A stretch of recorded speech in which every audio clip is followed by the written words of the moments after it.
Today I'm making a bow tie. I have some good quality silk used in the tie shown, some 100% wool for the interfacing, a bow tie clip set and some examples.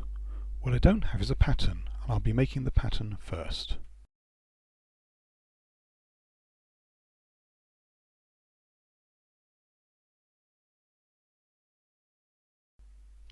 The examples here are professionally made bow ties.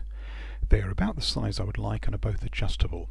I'm going to use the black tie to create my pattern as both halves separate, which means that I can use the tie as ready tied or tieable.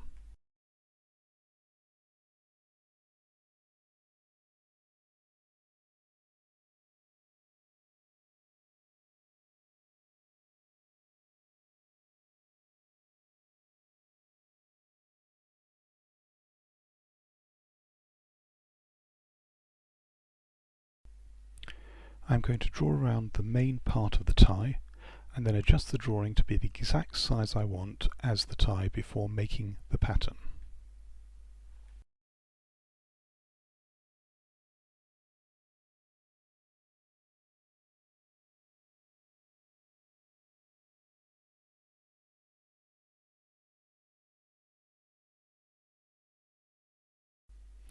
I've cut around the drawing with enough room to make adjustments.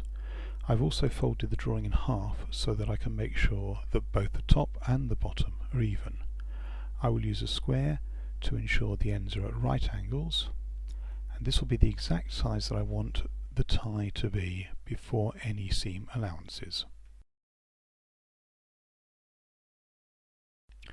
So the drawing has been tidied up using a French curve, and I will now cut it out.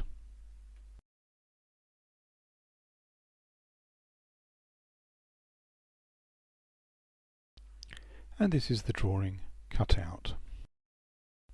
I've pinned the drawing to some paper, and I'm now going to add the seam allowance.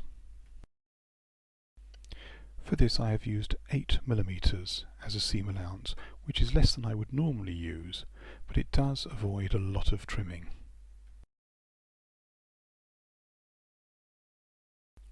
So I have now cut out the pattern piece, including the seam allowance, and I will use the original piece as the lining pattern. The lining is wool and will float inside the tie. I am not using a fusible interfacing.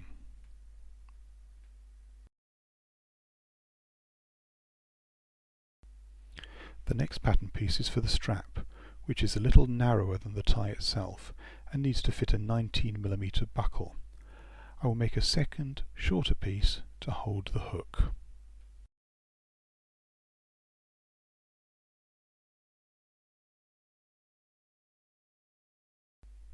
So this is the full pattern, including the bow tie silk, the interfacing, the strap and hook attachment.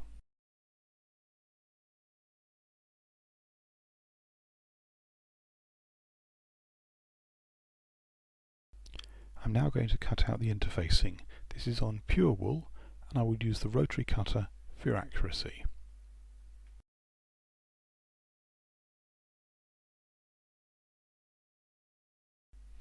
The main part of the pattern is now at a 45-degree angle on the silk. The silk is folded, so this will make two pieces. I will cut this using scissors, leaving a fair amount around, so when I next put this on the silk I can use the rotary cutter to produce 4 very accurate pieces.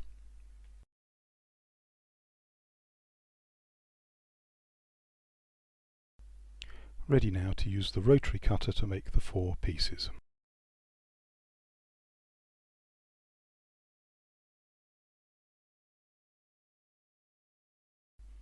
These are all the pieces I need to start sewing.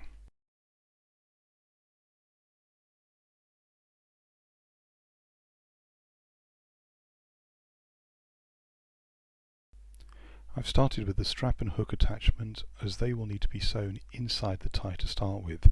This needs to have a flat end and will need to be turned. So the width of this is the 19mm that I need to fit the buckle.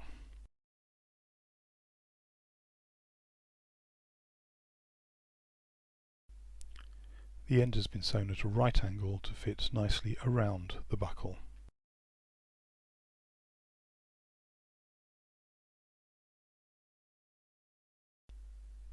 I've now pressed the strap and the hook keeper, and I'm now going to attach the middle of the buckle to the strap. Then I will put the eye part onto the strap, then thread the end of the strap through the rest of the buckle. It will take the hook later on.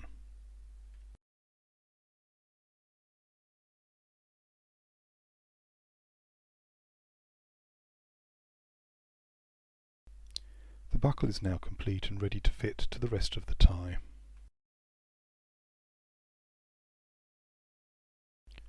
First I position the strap on one of the bow pieces and I'll sew it in place so that when I put the second piece of fabric in place on top, the strap remains inside. So with both pieces together I'm going to start about 3 to 4 centimeters from the end of the tie. Stitch all the way around, making sure that I trap the strap. I'll finish about 3 to 4 centimeters before the position I started to allow for the tie to be turned.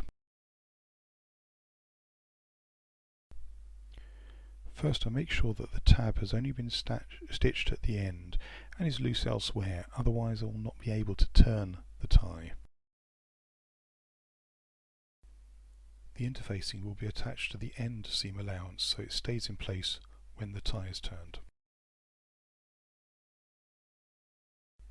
Finally, I'll clip the corners. The interface is now in place and about to be stitched by hand just to the end seam allowance. It'll stay in place once turned anyway, but it's just really difficult to poke it into the tie unattached. I do a small bit of trimming to make sure the interface is just inside the seam of the tie.